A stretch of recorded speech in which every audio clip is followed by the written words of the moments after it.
নমস্কার, উজ্জয়ন পার্ট 5 এ সবাইকে স্বাগত। এখন আমরা চলে এসেছি কাল ভৈরবের মন্দিরের সামনে।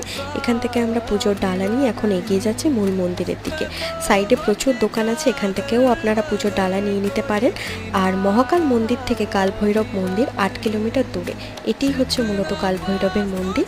আমরা যে সময় সকালে এসেছি সে সময় সকালের আরতি চলছে, তাই জন্য আমাদের খুব ভালোভাবে দর্শন হয়েছে। স্কন্দ পুরাণেও কিন্তু এই কাল ভৈরব মন্দিরের কথা বর্ণিত রয়েছে। ভৈরবগড় পাহাড়ের উপর এই মন্দিরটি অবস্থিত। ভগবান শিবের যে 8টি ভৈরব রয়েছে তার মধ্যে প্রধান ভৈরব হচ্ছে কাল ভৈরব। যেহেতু এখানে বামমার্গীয় বা তান্ত্রিক মতে পুজো করা হয়, তাই জন্য ভোগ হিসাবে মদিরা বা অ্যালকোহল কিন্তু চড়ানো হয়।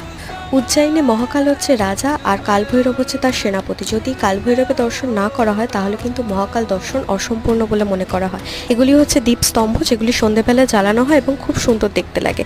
আমি আমার বড় ভিডিও লিঙ্কটি নিচে দিয়ে দিচ্ছি, চাইলে আপনারা দেখতে পারেন। ধন্যবাদ।